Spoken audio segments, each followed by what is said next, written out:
What's going on, guys? It's Brandon here, Brothers of Merit. I got Taylor with me. Taylor, what's going on? What's up, guys? Happy Easter. Happy Easter to you all. Happy Easter. It's 2019. Wow, to begin with, but we won't even get on that topic. Taylor, here with some routine housekeeping. Absolutely. So as always, that starts with thank you. You guys have been incredible sharing in person and on social media. As always, that's awesome. Appreciate that. Can't thank you guys enough. That's how this gets out. It's how this gets to as many men as possible. If you're joining us here for the first time or you just recently found us, the ways that you can find us outside of just this podcast is through Instagram, which is brothers_of_merit. On Instagram, that's where we run things like giveaways, like we just ran our Griner signed drumsticks last week. You heard that right. And then we also have on Facebook, we have a closed group for men, boys only, no girls allowed. Nope. And that's where we can bounce ideas off each other, talk about what we're struggling with as men, advice we have, wins, talk about things that are going well that God's teaching us, things that we're reading, just be encouraging to each other. So it's a really cool community that we've kind of started to establish there. So you can find that, Brothers of Merit. You can search that on Facebook. Yeah, and we're upwards of 125 men now, so it's definitely growing, and that's a big community for you to grab advice from. So Absolutely. Tonight we have Reid Robinette. He's our senior pastor here at Crossroads at our church. It was an awesome interview. A little fun fact, Reid actually married Brittany and I 7 years ago, and it was just an amazing encounter with him because I didn't know him before that. So I met him just through the pre-marriage counseling and all, and then he married us, and then he became my senior pastor. And just to see the evolution of our church through him and how he's really portraying God's word, and you'll get that, in this interview, you'll see just how amazing it really was. Yeah, absolutely. And I mean, you guys were all hopefully just at, an Easter Sunday somewhere, or if you're listening to this a couple weeks ago, whatever, whenever you're listening to this, good morning, good afternoon, good night, you heard an Easter sermon at some point. And so that's kind of like what we wanted to bring, our senior pastor on, who was preparing an Easter service for, but kind of looking at it through the lens of brotherhood and kind of how, because Jesus put such an emphasis on that, and like when he created us, and then when he was on earth, he lived that out. Like brotherhood was super important to him, and you can see that all the way up in like the last days before the cross. He was with his brothers, and so it was really cool. We dive into that. It's awesome. We'll stop talking about it because Reid does a really good job of pulling it out, and some verses I never even thought of in the context that he brings them up. It's really, really cool. So give it a listen. Yep, let's hop on into it. See you on the other side. All right. All righty. Reid Robinette, how are you doing, sir? Good, man. Great to be here. Yeah, absolutely. Taylor's here, as usual. What's up, Taylor? What up? Not much. So for those that are listening, I don't know, Reid is our senior pastor here at Crossroads. He's been for many years, and since it started, actually, and he'll probably get into that, is his story of how he came back to here. And we love hearing it. We've all heard it a couple of times. And Reid actually married Brittany and I, which is full circle. Here he is, and we're having him on our show, and we love him. And he's great for our church. Our congregation loves him, and he really gives back to us in a great way. So, Reid, if you want, just give our listeners a little bit of background about yourself, testimony, your history, your family, things like that. Absolutely, yeah. So I grew up actually real close to where we are right now, and I went to the local Methodist church on Main Street and was in the UMYF. I thought that was a catchy name, United Methodist Youth Fellowship. Yeah. And honestly, roots of my faith probably go back there. Cool. And just being involved. But it was really probably in high school, my lacrosse coach who started spending time with me, and it was a sophomore in my high school year. I was probably the least likely kid to, get more involved in faith and anything like that. But so, my coach, Joe Belenko, invested in me and so decided to, follow Christ as a sophomore in high school. I wasn't very good at it. I'm not sure I still am, but it was certainly a decision at that point that changed the trajectory of the rest of my life. And awesome. So Joe's still a friend. And gosh, early on we had a bunch of guys who would meet before school, and those are some really formative years, for me. And I look back on now and think, man, God had so much planned back in those days that I had no idea about. So that's the beginning of the story. I never really thought I would be in ministry. actually, at that point. I wanted to be a banker. Nice. So I did not know that part. Yeah, Wow. see? I had a co-op. I guess they don't call them that anymore. I'm not sure what they call them anymore. But where I got credit for working my senior year, for a class. Yep. And so I worked at the Bank of Baltimore, and it was terrible. I hated like every minute of it. That's a good sign that you don't want to do that. And so I was thinking about ministry like the whole time I was doing this silly banking job, and That's and so I was went into to full-time ministry out of college. Met my lovely wife Elizabeth.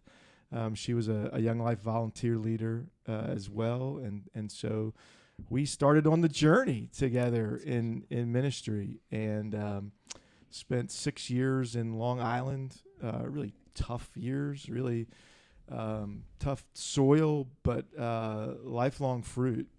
From ministry, student ministry, back in that day, and then about 8 years in Northern Virginia, which is where I fell in love with the local church. That's awesome. Which is the most unlikely thing. It seems odd now because I work for a church, but I was kind of not, all that excited about the local church, and and that's where I fell in love with the local church. And Elizabeth and I then took some steps, and I finished seminary, and I went to work for my first church, and boy, did I have a lot to learn about what that would be. Yeah. And so my friend, my lacrosse coach, Joe Belenko, guy who led me to Christ, called me up and said, "Hey, we're starting a church back in Westminster." Awesome. And I said, "Well, God bless you, man." Good luck. Yeah, good luck with that. He said, "We meet in a garage." And I said, "Even better, good luck." Yeah, cool, man. That's awesome. And so just really out of my friendship with Joe, Sure. I came up and he wanted me to come meet when he said, "I think you should be the pastor." And so we came up and I preached in the garage. They had, space heaters and pews that they sat in. Yeah. I don't know where they got the pews in the garage, but We'll leave that Dumpster unknown. diving. yeah, I'm not sure. I'm not sure. But no kidding, true story. I got in the car after that first trip up, and I said to Elizabeth, "There is no way in the world that we are moving back here." And 3 months later, we had all our earthly belongings and our 2 kids in a U-Haul. Coming back up here. And we were coming back up here. And that was, awesome. it's going to be 15 years next month that we started the church. That's and awesome. so it's been a tremendous ride. I never would have imagined that I would be a pastor of a church. Yeah. And it's amazing to see where we've come as a church, as Crossroads now, where we are, what you just said, because listeners that don't know, they don't know much about us. So could you just give them a quick rundown of where we're at today compared to where we were 15 years ago with pews and Sure. Yeah. I mean, there were 5 families at that point. So, roughly 20 people. Okay. Something like that. And that was 15 years ago, and we grew slowly for a while. I mean, we had to move out of the garage. Sure.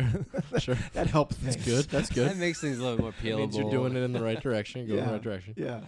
And so we were in a strip mall for a while next to a tattoo parlor, Yep. Even which better. seemed like a great place to be, Yep. and then a school. And then in 2009, 10 years ago, actually, we moved into our first real building. Yep. And it's continued to grow from there. So we started our 3rd campus in September, and have somewhere between 16 and 1,800 people coming on a given weekend. And then we have lots and lots of mission stuff going on too. So yeah, that's us. That's awesome. I'm definitely. I mean, like Brandon said, obviously we go here, so God's doing some awesome things here, and it's pretty cool to get to be a part of it and to hear the whole backstory, because that's. I mean, kind of like a little bit of like where Brothers Merit is. Like we're starting out, and we're almost in that garage phase right now. You know what I mean? And so it's cool. So Space that's heaters. super exciing. Got to find some pews though now. Yeah, dumpster diving. We got to find We out might have whoever to. that. I got leads. Hashtag, I've got some leads. clearly, some hashtag pews. What to find Yeah, some. there you go. That's awesome. Cool. Well, so actually what we wanted to dive in today is because this is actually going to air on Easter. So I guess if you're listening to this now, it's either Good Friday or Easter or sometime around then. And so what we wanted to kind of talk about tonight, whatever, was just like brotherhood in the Bible and also like what Scripture has to say about that, and then how Jesus, like the man, lived that out. Specifically, how we can see that on his last days. Yeah. On the crucifixion and the resurrection. Yeah. So I guess, do you have any like comments on that? Do you have any thoughts on that, just in general? Man, I got thoughts on everything. I know you do. And that's why you're here. That's why you're here. Exactly. Well, and when I was thinking about the Easter weekend in particular, and everything that went down there, and what it reveals about the fellas who were Jesus' closest friends, it's quite a story, Sure. and I think has so much for us to learn about what it means to be men in our day, as Christ followers. And if you just think about starting with the Last Supper and the preparation for that, and so if you remember, but Jesus shows up, and the one thing that none of the 12 guys had thought would be a good idea would be for any of them to take on the role of servant and wash one another's feet. So this starts the thing, right? Where they're looking around awkwardly at where's the foot washer dude, and none of them step in to do that. And what can you imagine would have been like when Jesus takes off his outer robe, and you're like, oh, dang it. Oh, man. I should have done that, man. Where's my time machine? Yeah, and then how Peter's like, oh, no, you can't wash me. And I picture Jesus going like, hey, you probably should have thought of that. A couple minutes ago. Yeah, a couple minutes ago, where they're all looking at each other like, you going to do it? I'm not doing it. You jump. You go first. Yeah. And so that starts the whole thing, right? Yeah. And even that meal together, you guys go out, hang out, and have a meal with some friends. There's just something that happens over that, and this meal's so special, the Passover meal and everything. But I've always thought to include Judas in the meal. Gosh, what does that say about I'm not all knowing. Maybe that's a news flash for anybody. But Jesus was, and he knew. Right? And he still served him. And boy, what a challenge that is to me as a man. Yeah. To say, man, we can get our pride all up in a bunch and think about who deserves to be served and who doesn't deserve. And man, Jesus just right from that first dinner leading into the weekend of the Last Supper, he just kind of blows that. And then he says, so here's the line, right? As I have done for you, so now you go do for one another. Right. Man, I don't know how much more you need to. I got working that the rest of my life. Right. Yep. 100%. Is going. I'm not a very good foot washer. Right. And so that's the first thing I take about is just how sometimes the way we serve one another as brothers just leaves a lot to be desired in terms of, gosh, I don't know if anybody really needs to hear another cute message, but if they saw men serving one another and not deciding who's worthy and not worthy, I think people would be attracted to that. 100%. Absolutely. It's hard to be cynical about that. No, absolutely. I mean, that's love right there, right? Yeah. So, as I think about that weekend, it starts with that Last Supper. And then, the fellas don't do really so much better from there. No, they don't. No, they don't. They fall asleep when he's trying to pray in the garden. Yeah. And they're, they don't quite have it, all together. In one of the gospel accounts, they all, right after the foot washing thing is when they ask, they're arguing about who's going to be the greatest. Right. And Jesus is like, I'm going to the cross. Right. And their question is, who's going to be the greatest? Right. And I just think, look, I can't speak for women, but I know that men have that question in there. We're ranking one another. We're, and so I just see that. And Jesus, didn't kick him out of the club Right. at that point. I mean, I would have been like, okay, Yeah. All look, right, guys. man, this is not going to work out. Yeah, yeah. Because I'm getting ready to leave, and I'm going to hand the keys to you guys. And you guys can't even figure out what's going on. No, you're arguing about who's going to be the greatest. Right. That I don't feel great about this transition plan, you know. So that whole thing unfolds in a way that I think really gives us a picture of how we have just a tremendous model that we got a long way to go. At least I do. A lot of We us all in do. terms of how to love like that. And I want to read this one verse out of Luke 22, and it's Jesus saying this. They arguing about who's going to be the greatest, and then he just sort of says, "Look, I know that all you guys are going to totally screw up." Right. And then Peter says, "No, dude, Yeah. I'm ready to die for you and go to jail for you." And he's like, "Man, you're not even going to make it till 3:00. Right. Right. The cock crows 3 times. You're going to have Done. denied me 3 times." Yeah. And then this lovely verse, man. But I've prayed for you, Simon. And then he says, and when you have turned back, strengthen the brothers. Yeah. And when you have turned back, strengthen the brothers. And man, I think that's a verse that we could hold on to of, how many guys do you know that have started this journey and then fell short and then just beat themselves up about it, right? I don't know how much more you could screw up than, what Peter did. Right. He denies knowing him, chops the guy's ear off. Right. And yet Jesus says, hey, when you turn back, because you will. Yeah. When you turn back, strengthen the brothers.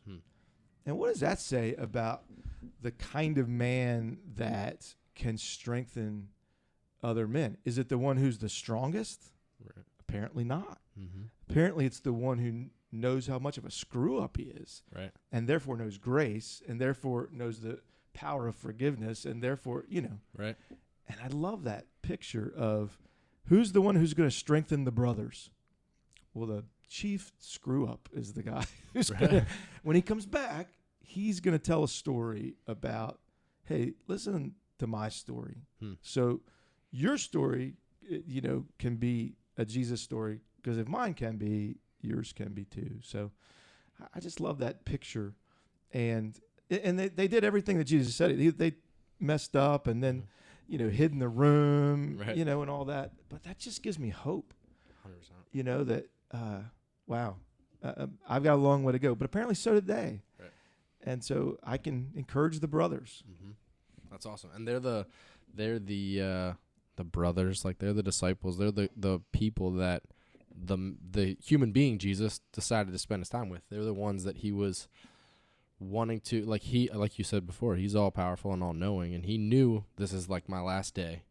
And he was like, but I want to be with these guys, and I want to continue to like you said, I want to set that transition plan into motion now, because they're the ones that are going to be taking it on. Yeah. And I think that's pretty awesome. It definitely for speaks a Jesus lot to choose those men, Yeah. clearly meant something. Yeah, and they didn't think that they were going to be chosen, right? I mean, they Right. were the ones who, after the process of becoming a disciple, didn't make it. And that's when Jesus shows up to the ones who didn't make it into any other rabbi's, camp, and said, "I think you have what it takes. Come follow me." Yeah. And those guys, and what a strategy, to just build into 12 guys for 3 years. And that's going to change the world. I mean, certainly he had crowds that followed him, but he invested in a few. And out of the 12, there was 3. Right. And Peter was the chief screw up. Right. He probably spent more time with than anybody. Yeah. So, I think that's encouraging to us. Yeah, And absolutely. I think that's why here with Brothers of Merit, what we're trying to achieve, is our goal is to inspire men to seek brotherhood through Christ. And what you just said right there is exactly why we're trying to mirror that with brotherhood, where we are encouraging men to go out and find that group of men that they want to look like with Jesus, to walk with Jesus with, to look like him, to, his image to be exactly like him. and then to be together and do it together. Because like you said, in community, in group, that's when you can make, especially in men, because men, it's tougher to do that because you don't want to be vulnerable. You don't want to expose yourself. So if you can get men to do that, then you right there are achieving exactly what we're trying to do, which is to open up and to better yourselves through others and allow God to, do that. And isn't that why it's after he screws up that Peter can be an encourager to the brothers? Because he's probably then ready to be a little bit vulnerable. Right. He's not saying I'm too good to wash feet. He's just like, yeah. And gosh, remember that scene on the beach when Jesus actually comes back after the resurrection, and all he asks Peter is, do you love me? Do you love me? And think of all the things he didn't ask him. Like, you promise never to do that again? Have you learned your lesson? Right. Why are you such a bonehead? Like, he didn't ask him any of that. Right. He just said, do you love me? And the answer is yes. He goes, well, let's roll. Yep. That's all I need. And I think, another part of that's amazing is the fact that, like you said, that, he was the screw up. And I think men, we were just talking about last night, actually, in our group of men, about how men try to compare themselves on other men. Like, no matter what our wives say or girlfriends or whatever your situation is, they always say, don't compare yourself to him or him, you're not him. But men do that. Men constantly compare ourselves to others. And for God to be all-knowing, to know that and to still be unjudgmental, what does that say for us? If he can do it, we certainly can, So that's my view on that. And that's all I had to say about that. That's all I have to say about that. Just drop the mic. No, that's awesome. I actually, to go back to the community thing, again, speaking of last night, so every week we have a guy who comes and he, prepares a little, not like a sermon or anything, but just, it's his responsibility to, take ownership in our group, and it's whoever's responsibility that week to come a little prepared of, just what God's laying on their hearts or whatever. And last week, Joel, so that's his second shout-out on the podcast, just for Joel. He talked about in Ecclesiastes when it says, and I'll actually read it because this verse has special for our wedding, like we talked about how Reed did Brandon's.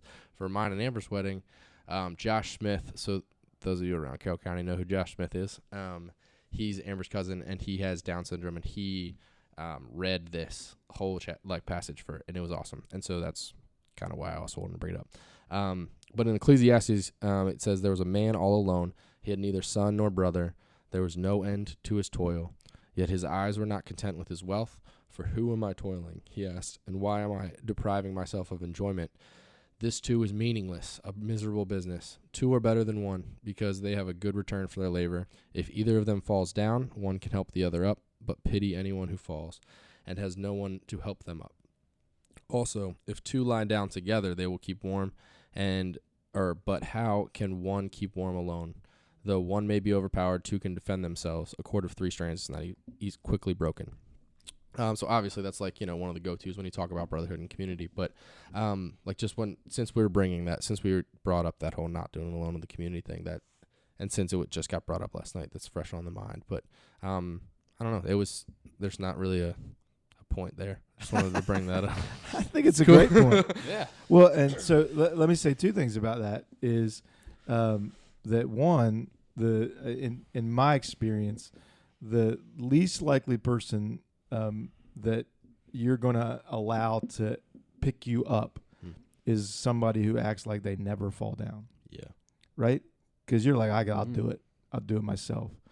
But the most likely person that you're going to allow to pick you up is somebody who falls down all the time, or maybe you've already helped up one time. And so there's that mutuality of, as a guy, I don't want to need help. Right.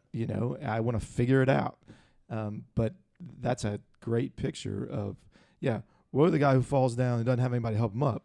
But woe the guy who falls down and won't let anybody help him up because he's pride's in the way. Yeah, pride's in the way and all that. And the other thing, I think it's interesting, Taylor, that you said, that's read at your wedding, and I certainly read that bunch of weddings, and sometimes they make me tie the knot, the 3 strands thing. Right. I mean, I've done it all. Yeah, Sand and candles and dogs, whatever. Cats? No cats. All right. Well, I'm not, I'll pray that you do not do it with cats. I'm not. Are you a cat person? No. Okay, cool. Then we'll continue that prayer. So, but isn't it interesting how, I mean, that's a great marriage picture, right. and so there's an interesting, the third strand, we always say is Jesus. Sure. In the wedding. It's not like 3 people. Yeah. Just to clarify. All of our listeners. Yeah. All the listeners. That's the third strand. But isn't it really interesting then how your relationship with other men can be enhanced by a great marriage? Because my wife is my best shot at becoming the man that God intended me to be, and makes me a better brother when I let her, and so I think that cord of 3 strands is a phenomenal picture of brotherhood, and the way that the other relationship with a woman makes you the best version, the version that God had intended you to be. And I think that's just a really cool picture of both of those things having to do with brotherhood. Yeah. I think it's kind of amazing too, because when you think of that saying, and as we said in context last night, the brotherhood, we think of the brothers doing it. We didn't sit back there last night and he read that and we went, okay, well, I'm sure that, the other strand's our wife and she's really keeping us together. That's actually an awesome point, because when you just said that, I completely did a 3, because I was one of the guys last night that thought, okay, he said, oh yeah, the brothers here at this table, and Taylor, like, all right, they're keeping that strand.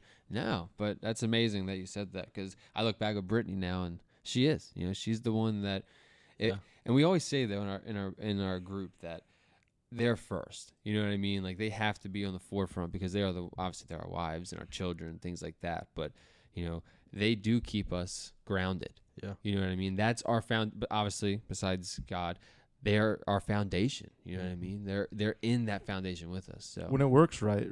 Like that relationship makes every other relationship work out of an overflow of that one. If that one's hurting, man, it's not that you can't use fellowship with other guys, but it ain't never gonna give you absolutely fill that cup that's from your marriage. And so but relationships with other guys can make you better at your marriage relationship, and should, if it's just making you a lousy husband, you might be brothers, but you ain't brothers in Christ. I'm not sure what kind of brothers you are. So what about, so then let's hit on the opposite side of that, vice versa then. So what if the relationship is with your wife and you are fine, but that other strand, is Jesus? So what happens if there's a lack thereof with that third strand? How does that? Well, look, I don't know how anybody makes it in a marriage relationship without the Lord. For sure. Because that's so hard and takes so much grace. And other than the Lord, I don't know where you would get enough grace to give out. Right. I can use a lot of grace. You probably heard in every group there's an extra grace required person. And if you can't figure out who it is, it's probably you. Right. And so, I don't know how you do that without the Lord and without grace. And then I just have never, since I was a Christ follower as a sophomore in high school, all of my relationships with my closest friends have been around the Lord. Yeah. And so I can't even sort of fathom how to do that without that third strand, Brandon. My best friend now, Chris, and I, we run together. We don't run as much anymore. But for years, we'd run together. Yeah. We go out together. And I can't imagine that relationship without the Lord being in the middle of it. So it's literally, Taylor and I were just talking about this on the phone 2 hours ago, because No weirdness. Taylor and I talk pretty much every single day on the phone on our way home from work. So I got assigned to day work as an instructor at the training academy now. So I'm now on shift work. So when I go home and he goes home sort of at the same time, wives, don't be mad, but we talk to each other quite frequently on the phone. So on our way home today, we were talking, and we talked about basically like my testimony. Like, we know a lot about each other, but we still learn every day, just like a brotherhood should be. And I was just explaining to him that I wasn't born and raised in a Christian home. You know what I mean? Like, Brittany and I have been together for 10 years, and 7 of those 10, I was not with Christ. It hasn't been but since the past 3. And it's amazing because since you two, and I'm sorry, I'm turning around to Elizabeth. She's here, so say hi to Elizabeth, everyone. So if you hear my voice changing, it's because I'm looking at her. But what you know in your marriage is with each other in Christ. Like, that's what you know. Luckily, I say luckily because I don't regret anything in my life because I'm at where I'm at today because of everything. Mm-hmm. But I can look back and look at those 7 years without him and see where my marriage is today and where it was then. And I can see the difference, and even in friendships and marriage and just being a father, like, it's amazing what it's done to me. So it's when you said that, it made me think of my testimony because that's what I can relate to the most. So yeah, absolutely. So we actually wanted to, I guess, like pivot a little bit. Sure. And talk. So me and you had a conversation, Reid, about what Crossroads is planning on doing in the next couple of weeks and months, I guess, and forthcoming with stuff. And well, and the genesis of it, Taylor, is out of I'm always interested in how the church can impact culture. 100%. And I have not of my own accord, but just the folks I've learned from over the last 25 or 30 years that I don't feel like we're supposed to stand in condemnation of the culture, nor do I think we're just supposed to adopt the culture. 100%. But we're supposed to be a redeeming, restoring agent, in the culture. And I don't know where the church has sort of lost some authority, that the people don't tend to turn to the church first anymore to get help, with their lives broadly, at least. Certainly there are people who are churchgoers who do, but broadly our culture doesn't do that anymore. And I'm not sure how we lost it, but I know that we have an opportunity to speak into things in our culture that nobody else has the answer to. Right. And if we don't take that opportunity, I think we are falling short of what God would call us to do and to be. And so with that in mind, I understand that people get their information this way. Right. That they put in a podcast or they put on a YouTube or they download something from Spotify or something like that very few people who aren't church goers are going to say, let me get up on a Sunday morning and go to this place and listen to a half an hour speech and then come back next week to hear more. That's I still do that. Sure. And I think it's a good thing. Right. But we wanted to figure out how to leverage other communication channels for things that we think the church ought to have a bigger voice in. Sure. And so right after Easter, we're going to do a series on depression. And I think that over my lifetime anyway, the church hasn't done a great job of speaking into mental health issues. And sometimes they're just silent, which makes you feel lousy if you're dealing with it. You think you're the only one, or something like that. Or they say crazy stuff, like, well, God's unhappy with you, or it must be sin in your life, or, something like that. And we just wanted to take that topic that I felt like was underrepresented in a voice that people could turn to and find some really helpful biblical truth. And I just said, let's not just do it on Sunday morning. Let's create way more than we'll ever use on Sunday morning. So it's our first. Other people are way farther along, than us. But it was our first attempt to say, hey, let's put together a digital content team. And so we have all kinds of different avenues that we're pursuing, interviews with doctors. We want to talk about medication. We want to talk about counseling. We have different counselors who are going to share what the experience is like. We're going to talk about it from the caregiver side. What's it like to try to love somebody who's battling depression? We're going to talk about it from the testimony side. We have people of all age groups that are going to share their story so that you could find someone whose story maybe sounds like Relatable. yours. Yeah. And so in all of that, we're just trying to normalize the discussion of depression within the church. There's so many people who are fighting, but they're fighting in secret, and losing, and beating themselves up about it, when there is great truth and helpful content that we could share, even just like removing the stigma of taking medication. I meet people all the time who were told somewhere along the line or picked up somewhere that to take some kind of medication means you don't have enough faith. Well, that just seemed, you broke your arm. You wouldn't get a cast? Right. You don't have enough faith? Yeah. It helps, right? Yeah. God made it so it'll go back, but you should straighten that rascal before, using the cast. Your arm's all wonky, Yeah. And so just something as simple as that. But then based on the spiritual truths that we can present to people in a focused way on that topic.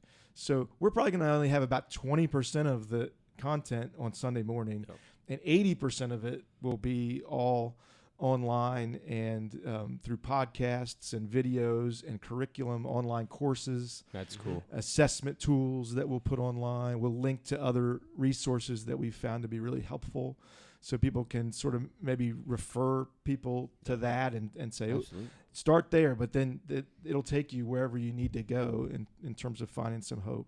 Yeah, absolutely. And that's why I wanted to bring that up, is because, if you're listening and that sounds like something you want to be involved in, like, be it that you live in Carroll County or not, like, that's the point. Like, we don't want to just have it be people that are around here. Like, anybody who's listening, like, we'll link that, as we always do, link that in our show description and in our past guest tabs and all that stuff, so that we can give you that resource as well for anybody who's listening from anywhere. So that's why I wanted to make sure I brought that up, because it fires me up about, like, exactly, like, we don't want to just be a building that the people around here get to meet Jesus there. You know what I mean? Like, we're supposed to be, spreading the gospel to everyone around the world. And so that's why I wanted to bring that up, is because as our reach grows, like, I wanted to make sure that people knew that this resource was there, because it's awesome. And I love what you guys are doing here at Crossroads, what we're doing here. And we wanted to make sure that we helped provide that resource for people listening as well. Well, I think you took the lead, right, on saying, I remember some of the story, Brandon, about, is there anybody doing this? And if the answer was no, you think, maybe God wants me to do it. Right. And so that's the similar story, is, we felt like we couldn't really find a resource that like we envisioned. And so we asked the question, the answer is not always yes, right. But we felt like God was like, I'll use that in a way. So I'm excited about it. I don't know where our next project will be after that. My staff is like, that's enough.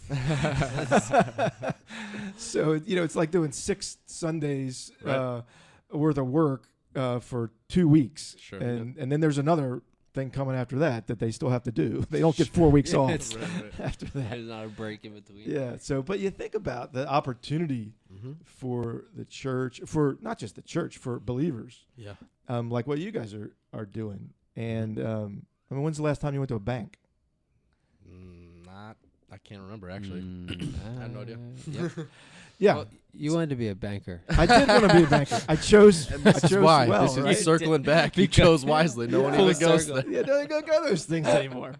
Right? And would it be terrible if 20 years from now, people are like, hey, when's the last time you went to a church? And they're like, and the church didn't have any other avenue to communicate truth. Gosh, that would be a tragedy. So we're going to do our best to. it's probably guys more in your generation that are going to take it to the next level. But not on my watch are we going to just sit around. I love it. Yeah, absolutely. I love it. I mean, that's the other weekend at church. You brought up like the numbers of last year, and that's one of the things that got me thinking about it was you mentioned that we had X amount of numbers of new people that were introduced to Crossroads for the first time last year. And I was thinking like, man, wouldn't it be awesome if that number was like 10,000 and 1% of them lives in Carroll County? Yep. You know what I mean? Like, and that's because, I mean, we've talked about it before. Like, we don't want to be tied to just Sunday mornings. We want to be reaching people all the time.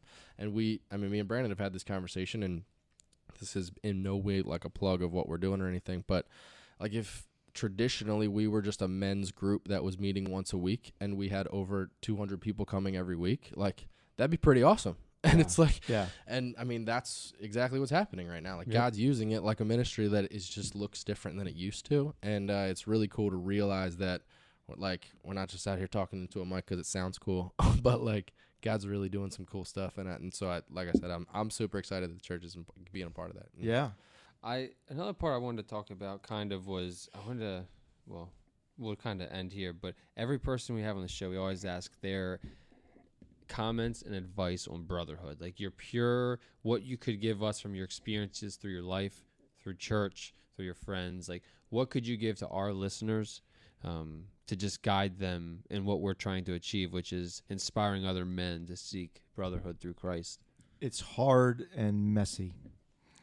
And True. So one thing would be to just expect that. I think sometimes we go into a relationship with all kinds of, well, maybe they start as hopes and dreams, but they get presented as expectations. Right. And it's always hard and messy. And it takes that in order to build a relationship, you know? Like, so you go, I tried that. You know, I tried going to a guy's group and I hated it. Right. You know, well, you had a bad meal too. You didn't stop eating, you know, so you have to think, okay, but this is what I was created for. Yeah. I was created to be in these types of relationships. As we talked about, one kind with my wife, one kind with other men who are my brothers. And either one of those that I jettison or try to have my own, agenda on is going to fail miserably. But they're all going to be hard and messy. Right. And I keep thinking that they won't be next time. Yeah. And, but I haven't figured it out yet of how not to make them hard and messy. Yeah. But they are irreplaceable in terms of what they give you in your experience of faith and living your life. You know, I have my group of friends who, I don't know, I can't imagine my joy would be so far diminished if I couldn't share it with those guys. Right. I told you we went to Savannah this past weekend to visit my daughter and my son and daughter-in-law, and we got to take two of our best friends, another couple, with us. Okay. And we got off the plane, and I just looked over at Chris, and I said, man, you have no idea how much better this is because I'm sharing it with you. Yep. You know, and so that's not an original thought. C.S. Lewis said it, that's the greater joy is to find something that brings you joy and share it with somebody who's doing life with you. And so it's hard and messy, but, man, you leave the best part on the table if you just stop because it's hard and messy. Absolutely. I think we forget that it's going to be hard and messy, and all the time. It's constant, especially as men. We want to think optimistically, like, no, everything will be fine, and it doesn't. And then you hit it'll go according to plan. Exactly. Right, and it never does. Right. Never does. Never. There's always a curveball. So, no, but Reid, we are super appreciative of you coming on. Your time's valuable, and I know the men are going to love listening to this and get out of it what we did. So thanks a lot for coming on. Thanks, guys. Thanks for what you're doing for the kingdom, and I just, whatever we can do and to encourage and equip you to do it, I'm thrilled. Yeah, absolutely. Thank you. This was awesome. It felt like I felt like I was in like a mentor-mentee conversation, and I was just sitting here listening. I wasn't even late. It was awesome. So it was very cool. Thank you so much. Yep, thanks. Awesome. Thanks, Reid. Cool. All right. Well, there you have it, guys. There's Reid Robinette, the senior pastor here at Crossroads. We loved it. And like I said at the beginning, he married us. And I just think it's pretty wild that the full circle of things and the information and just the gospel that he can bring back to us, not only on our wedding day, but 7 years later on a daily basis. Yeah, absolutely. It's awesome. And guys, as we just talked about a lot with Reid there with the depression series that Crossroads is going to be doing in the next 2 weeks here coming out of Easter. So if you're listening to this right after Easter next week, if you're listening to this at any point, whatever, it's the 2 weeks after Easter. We really think that that's super important. That's one of the reasons why we also wanted to have Reid on when we did, is because we know that this is a really real topic. Like guys and girls and everyone, like depression is a real thing that people deal with. And if that's you or if you know somebody, hopefully this is a place where you can send someone or you can go yourself, where God can really start to, do some healing in your life. And so we really just want to, like that's one that we are going to go ahead and we're going to plug the absolute crap out of. So in order to find that content that Crossroads is putting out about that, the interviews that they're doing, all the content that they're creating for that, we're going to post about that on Brothers of Merit as soon as that drops. You can also go to Crossroads 140 on Instagram. You can go to crossroads140.com. We'll post it on our Instagram. We'll post it on our Facebook group for the guys that are in there. We'll post it everywhere, and we'll our link on our brothersofmerit.com on our past guest tabs. Everything that we can to send you there, so it'll be real easy for you to find it. And like I said, send people that way. And I really think the guy's going to do some really cool things from that additional content, not just from the stage, in people's lives. Yeah, I agree. There's a lot of good people working behind the scenes on that stuff. Yeah, big time.